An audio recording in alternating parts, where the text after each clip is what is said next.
கிருஷ்ணகிரி மாவட்டம் ஓசூரில் பழைய பொருட்கள் சேமிப்பு குடோனில் பயங்கர தீ விபத்து ஏற்பட்டு கரும்புகை விண்ணை முட்டியது. அந்த காட்சிகளை பார்க்கலாம்.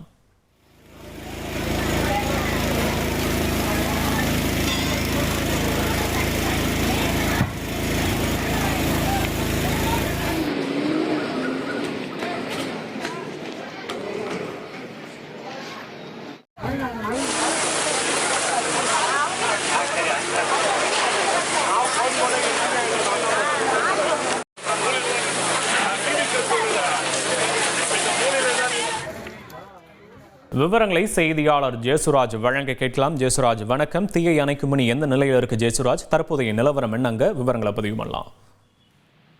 அதாவது ஒசூர்ல வெங்கடேஷ் நகர் என்ற பகுதியில அதே பகுதியைச் சேர்ந்த முனுசாமி என்பவருக்கு சொந்தமான பழைய பொருட்கள் சேமிப்பு குடோன் ஒன்று உள்ளது. இந்த குடோன்ல பாத்தீங்கன்னா ஒசூர் நகர்ல இருக்கக்கூடிய பல்வேறு தொழிற்சாலைகள்ல சேகரிக்கப்படும். என்னோட பிசினஸுக்கு ஜிஎஸ்டி நோட்டீஸ் வந்திருக்கு பாரு.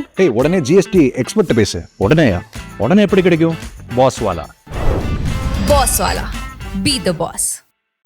இரும்பு, அலுமினியம், பிளாஸ்டிக், காப்பரு, பழைய பேப்பர்கள், இந்த மாதிரி பழைய பொருட்கள்லாம் வந்து அங்க சேகரிச்சுட்டு வந்து இந்த குடோன்ல வைத்து அதை தரம் பிரிச்சு அதுக்கு பிறகு அதை விற்பனை செஞ்சுட்டு வராங்க.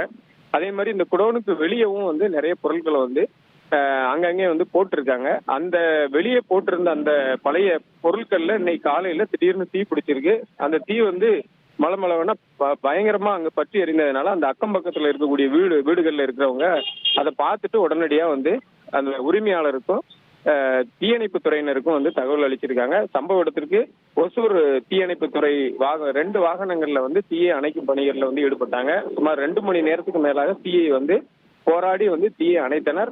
அந்த குடோனுக்குள்ள இருந்த பழைய பொருட்களும் அதே போல வெளியே கொட்டி வைக்கப்பட்டிருந்த பழைய பொருட்கள் என அனைத்து பொருட்களுமே தீயில் எரிந்து சேதமானது. இதனுடைய மதிப்பு வந்து 50 லட்சம் என கூறப்படுகிறது. ஒசூர் பகுதியில பல்வேறு இடங்கள்ல இதே போல அந்த குடியிருப்பு பகுதிகளில் குடோன்கள் வந்து இன்றளவும் வந்து இயங்கிட்டு இருக்கு.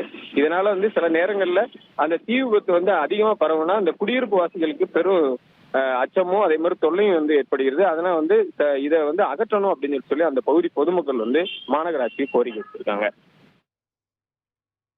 விவரங்களுக்கு நன்றி ஜெயசுராஜ்.